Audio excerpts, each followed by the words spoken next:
Hey guys, welcome back.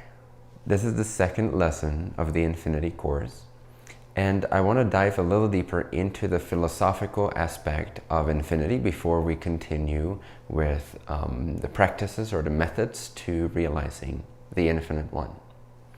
So a good place to start is the very beginningless beginning, the very start. Where did it all start? It all started before time was created. And this might not make perfect sense, but awareness, in fact, is time. Consciousness is time. Time is consciousness. It is the very root of, it's the very cause of all of time. The presence that is itself the substratum of time. And so, before time was created, before there was awareness of any kind, infinity was unaware of itself. In a sense, you can say that awareness itself is a limitation. Awareness itself is a creation, and it is. Because it is, you see, because it's present, because it's aware, there is a function there, there is a presence there, there is something definable there, there's something observable there, something is happening. Therefore, in that sense, awareness cannot ever fully capture true endlessness, true infinity. Awareness itself is eternal. Awareness itself is, in a way, timeless, even though it's a substratum of all of time. In its original state, it does not experience any linear time. Nevertheless, the very act, so to speak, of beingness, the very act, the very fact that awareness is present, that it exists, implies that it has a limitation at its core, which is it has to be itself, right? So the infinite one, before awareness was generated of any kind, it was just pure infinity, pure infinite unity, pure indescribable unity, the one, therefore. Because infinity can only be one, it can only be a unity. If you think about it, multiplicity or separation is a finite idea. And in infinity, there cannot be a finite idea. Finite ideas can come from the infinite one, but if we're talking directly to and from and about the most original, the source that was never born, we are talking about an infinite unity, an infinite oneness. In that original state of infinite oneness, the infinite one was unaware of itself. The way to imagine this, or the way to grok this perhaps, is to visualize or imagine whatever comes up to you when I say imagine an infinite vastness. Perhaps even space. Vastness is slightly better than space, but it will do. Infinite vastness, infinite space. If you want to take a real physical representation, you could take the space up there and simply delete all the stars. Remove all objects from the equation, from the presence of infinite vastness or infinite space. No planets, no stars, no life forms, no creations, no movement. Infinite void, infinite vastness, endless nothingness, endless space. And as you engage in that visualization for a little bit, for a few minutes, and you get a sense, a better feel for it or of it, then you can also see how in that space, if that is all that there is, no reference point whatsoever, no separation, no object, there cannot be the limitation of self-awareness. There is not yet self-awareness, or the distortion or the creation of self-awareness. So at first, it's nothing but infinite unity, unaware of itself. Now, and we're imagining it in terms of a space right now, a vastness, but it is not really a space.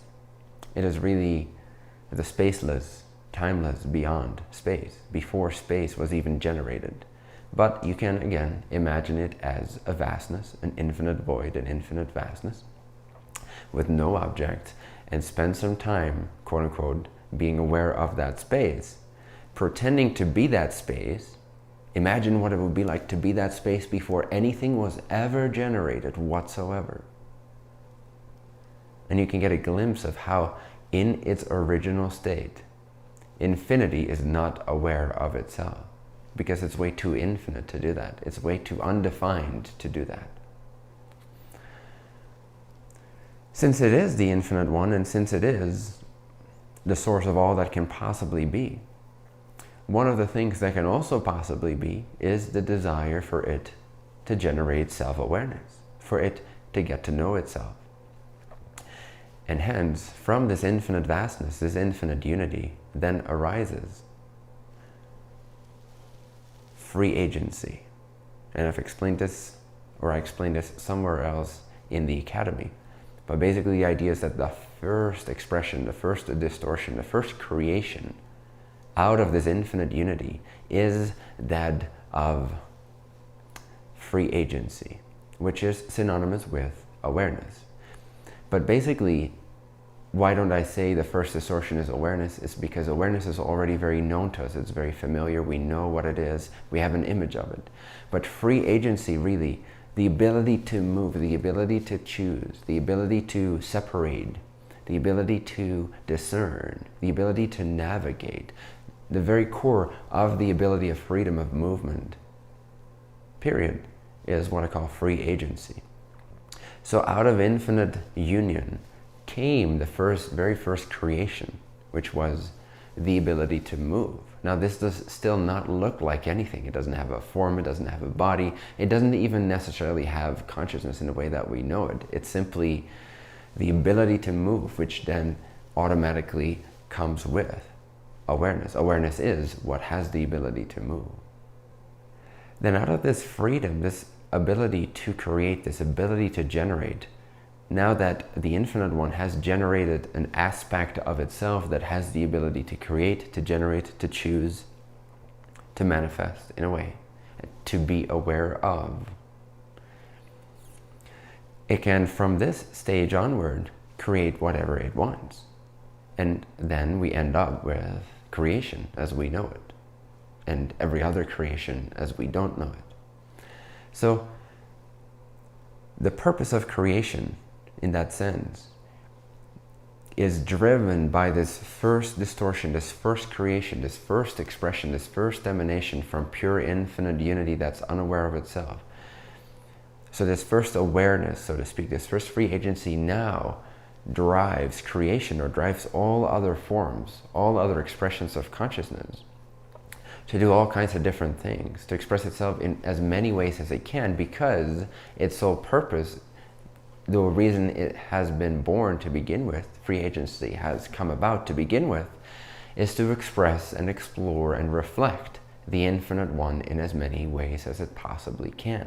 Hence we see so many different forms, so many different planets, so many different dimensions, so many different realms and realities, and ways, even within one reality, to express oneself and to have different points of view and to have different reflections and reactions and experiences. All of this comes down to the infinite one desiring to know itself, and therefore doing so through expressing itself. So I just want you to be aware of the fact that in its original state, the infinite one is not aware of itself, and that you are the free agent, the bridge between the infinite one and creation, that is able to reflect either creation and therefore also express the infinite one, and always, to an extent, reflect back to the infinite one, whatever you're expressing, or directly reflect back to the infinite one, its own infinite faceless phase. In other words, you are at that center point, that mediating balance point, where you can either reflect the infinite one directly, or choose to reflect its creation, and therefore indirectly, but still, perform your duty, which is to express and explore infinity in as many ways as you can.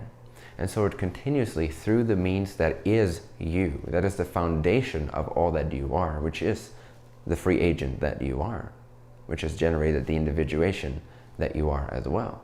So that very core of your free will that ability to navigate and move and be aware of and choose, is the gift that you are to the Infinite One.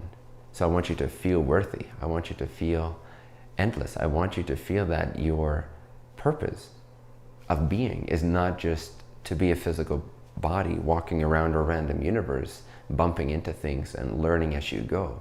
I want you to understand that you are the first emanation of the infinite, and that in a very absolute sense, you also are the infinite, because in an infinite unity, it doesn't matter what is expressed secondarily, it will always, all of its expressions will always be one in essence, ultimately speaking. So you are also the Infinite One, and that's part of what we're going to realize in this course. That's what these methods or practices are going to lead you into, is the understanding that you are the infinite unity, the infinite oneness. And to then benefit from that in terms of the peace that comes from that, and the freedom and the realization, and the ability to view things simultaneously that comes from that. To understand the nature of reality as an infinite simultaneity of all that is and nothing that has ever been. So, for this week, I would like you to simply ponder, or this day, depending on how long you take with this lesson, I want you to simply ponder this imagination, this state, imagine infinite vastness with no reference point whatsoever, and get to that sense of infinity, infinite vastness, and realize that it is infinite vastness with the potential for awareness, but it is originally unaware of itself. And then from that arises the ability to move and navigate and choose and be aware of things. And that is the first identifiable form of who you are or what you are. And from that base awareness, everything else flows. Every other individuation, separation, experience then flows. So have fun.